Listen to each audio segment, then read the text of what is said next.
we saw a story that really caught my attention and I think is really important about the present and future of college sports. Listen, if you listen to this show, we know that you love college sports, but I think we also understand that whatever was college sports even 2, 3, 4, 5, 6 years ago, it ain't going to be what it is in the future. NIL has changed things. The portal has changed things. And every time the NCAA tries to step up and make a rule, they get squashed like a bug in the court of law. And so over the last couple weeks and months, I think we've been trying to figure out, okay, what is the new version of college sports? What is it going to look like? And I actually thought last week was kind of an important week to indicate that whatever college sports was, it isn't going to be what it is going forward. And it's because of what happened at the University of Tennessee. Now, we talked about it on Wednesday's show, but Tennessee, of course, was hit with I don't even know if it was even the notice of allegations. But essentially, we got a report that the NCAA is coming after Tennessee for rules violations as it pertains to NIL. And if you listen to this show, last week, Tennessee basically gave two double birds to the NCAA and said, we ain't listening to anything that you say. We were fair. We were reasonable. We worked with you during the Jeremy Pruitt fiasco 2, 3, 4 years ago. But hey, we can't follow rules that don't exist, and we aren't taking responsibility for anything that you think happened here as it pertained to NIL. And so again, I think what that said and what it speaks about in the bigger picture is that the old school NCAA rulebook, it's just not going to work in this portal era. Nobody knows. By the way, it's important to note, okay, this isn't just a you thing. It's not just a me thing. It's not just a media thing. It's not just a fan thing. I'm talking about people in the highest levels of college sports. I'm talking about coaches that get paid millions, assistant coaches, administrators. Nobody really knows in the current landscape what is a violation and what isn't. I'll take it a step further. I don't think the NCAA really fundamentally understands what is going on campuses. I think in a perfect world, they still think of NIL as name, image, likeness, what we thought it was going to be 6, 7, 8, 10 years ago. And they think, oh, Johnny Smith, Aaron Torres, he's a backup forward on the UConn basketball team, even though I'm only 5'10". Somehow I'm a forward. I throw elbows, whatever. And Aaron Torres, he's a backup forward, plays for UConn, and he's going to go down to the pizza shop, and he's going to post on Instagram, and they're going to pay him $150, and he's going to get a free pizza, and everybody's going to be happy. And I think that's how the NCAA thinks NIL is working. I don't think they understand that we have these things called collectives. I don't think they understand that we have high school recruits getting six figures before they've ever played a college football or basketball game. I don't think they know that we have transfers as 5th and 6th year guys making seven figures at schools that they would have never gone to in the pre-NIL era. And so we're just in this weird gray area where I don't think schools even know what is an NCAA rule anymore. And I don't think the NCAA fully understands what's going on. And it's not just me. I've talked to major college basketball coaches. I've talked to major college football coaches. I remember talking to a Power 5 head coach in football last summer, a coach at a school where they have lots of money and where the current system benefits him. And what he said is, Torres, this system is crazy and this cannot keep going the way that it is. So I've gone on long enough. I've talked about 5-6 minutes. I've done the Torres thing where I yell and scream. But at the end of the day, you're probably wondering, okay, what happened? What do I need to know? Well, it's that on Friday, the Big Ten and the SEC, really the two power conferences going forward. Listen, I'm a UConn guy. Love the Big East. The ACC is cool. The Big 12 reconfigured is cool. But at the end of the day, the Big Ten and the SEC are the two big dogs in the future of college sports. They have the most money. They have the most power. They have the most consolidated talent across the board. You look at football, really, outside of Notre Dame, maybe Florida State, maybe Clemson, maybe Miami, There are all of the power football conference, all of the football powers are in either the SEC or the Big Ten. Ohio State, Michigan, USC, Oregon, all in the Big Ten. Oklahoma, Texas, joining Florida, Georgia, Tennessee, Alabama, Texas A&M, LSU, whoever. All of the powers in those two sports. And on Friday, we got official confirmation that those two conferences are running the show going forward. And that is because I've talked long enough. Let's get to the point, Torres. Just shut up and talk. Okay, I'm sorry. I'm fired up here on a Monday morning. But on Friday, we came out with a report. We got a report that said that the Big Ten and the SEC are forming a joint advisory committee to look at the present and future of college sports. The exact quote, to address the significant challenges facing college athletics. And here is the exact quote from their press release. The Big Ten and the SEC have substantial investment in the NCAA, and there is no question that the voices of our two conferences are integral to governance and other reform efforts. We recognize the similarity in our circumstances as well as the urgency to address the common challenges we face. And essentially, if you can't speak legalese, if you can't speak commissionerese, essentially what that means is this. Have you seen the GIF on social media? I'm the captain now. What is that from Captain Phillips, I think?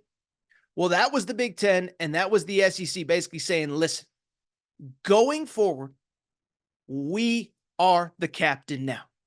We're going to make the rules. We're going to make the decisions. And NCAA, if you don't like it, we don't really care, because you can't play college football with us. You can't run any major sport without us. And so we are going to work, and we are going to figure out what the future of college sports looks like. And I'm here to say this. If you don't like the NCAA, or if at the very least you just don't like where things are going and you wish that there was more clarification on what the heck the future of college sports looks like, I'm here to tell you this is a great piece of news.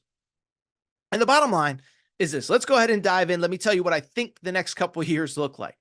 And what I would say is, if you've listened to this show forever, I'm not Mr. Anti-NCAA. I'm not Mr. Oh my God, the NCAA is the worst. They do no right. They're a disaster. They're terrible. They're whatever. They're this, they're that. That's not who I am. I think the NCAA has largely done the best they could under the rules in which that are in place, which are put in place by the schools, the school presidents, the school ADs, the coaches.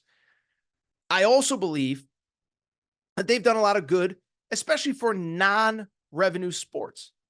The NCAA has given out thousands, tens of thousands of scholarships to people that otherwise could not get a college education, to tons, dozens, hundreds, thousands of athletes that need those educations because they're not going to use the old cliche, they're going professional in something other than their sport.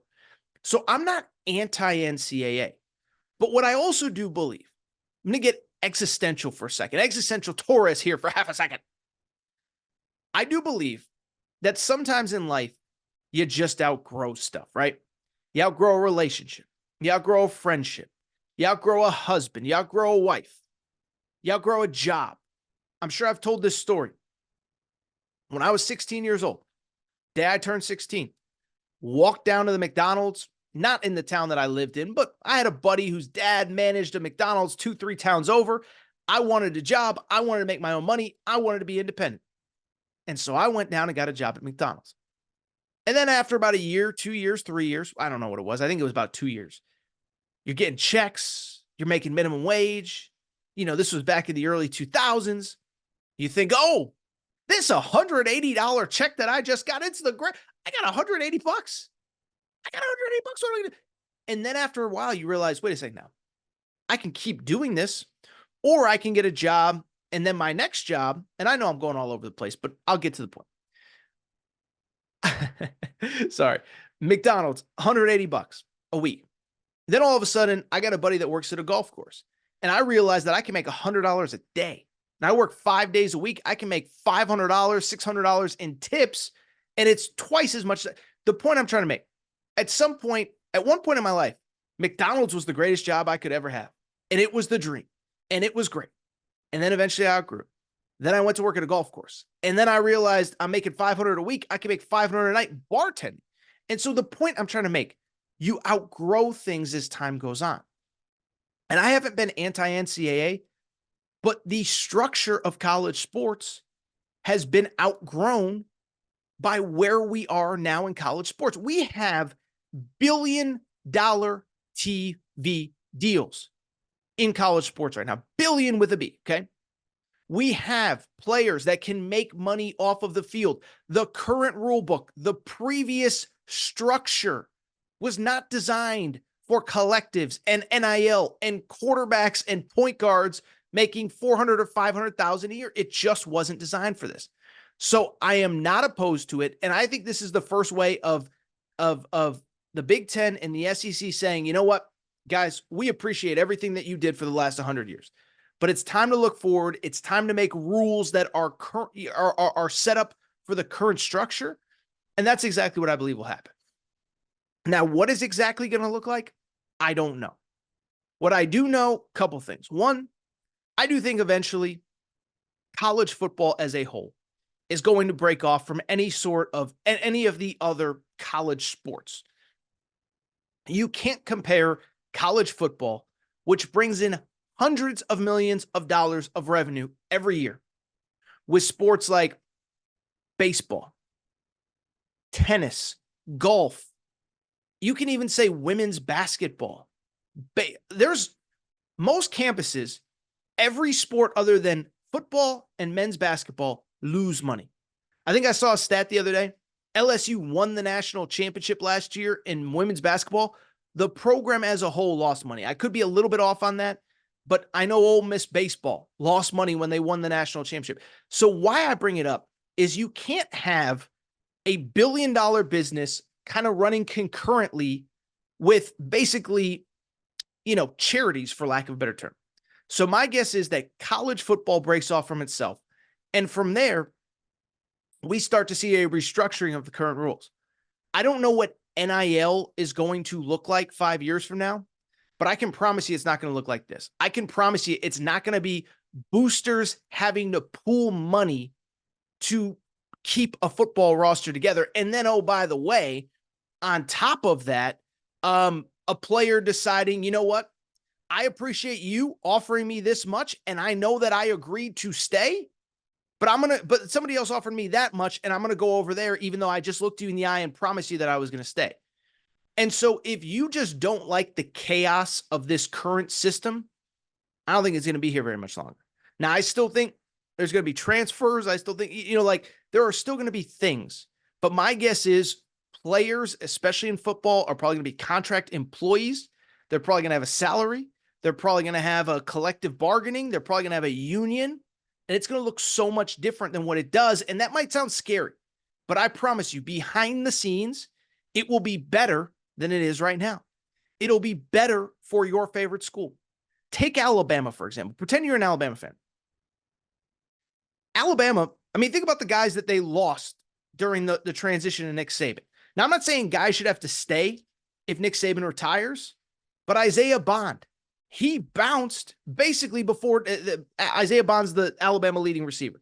He bounced basically before Nick Saban even retired. I think it was like a day after. It was clear he was leaving.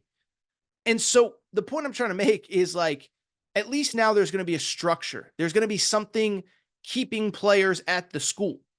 And so my guess is college football breaks off. My guess is college football becomes a for-profit business where, again, collective bargaining, NIL is basically a salary, and you can't transfer 3, 4, 5 times. The rest of the sports, I think it's hard to say. I don't think the current NCAA tournament is going to stay as it is. I think we're going to get beyond 68 teams. I don't know if that's 72. I don't know if it's 85, whatever it is. But I think NCAA basketball is going to expand. And then I think all the other sports are going to be under their own umbrella. Really quickly, I remember Chip Kelly said this a few weeks ago, but he said there's no reason that college football, and he was right, there's no reason college football should be governed the way that women's softball is, the way that men's tennis is, the way that men's golf is, the way that men's wrestling is. They're two completely different entities. And what he said, and I thought was interesting, he said Notre Dame is an independent in football. They can play whoever they want, make the most money, do whatever's the best for the football team. He said, but all their other sports are geographically tied to other schools in their region. That's called the ACC. So they play Syracuse and they play Pitt and they play Virginia, short plane rides, whatever. And what he said was UCLA softball should not be flying to Minnesota or Ohio State or Wisconsin or Rutgers. They should be playing Arizona and Arizona State and whoever, Utah and San Diego State. And so I'm rambling. I'm going to wrap. I want to get to college hoops, but I think this is a good thing. The SEC and the Big Ten have combined. They are together, and they are going to determine the future of college sports. It's going to take some time. It's not always going to be pretty. It's going to take whatever to figure out what the next iteration is. But I'm just here to tell you, you talk to anybody behind the scenes, administrators, coaches, GAs, whoever. It can't keep going on like this. I think this is a good thing.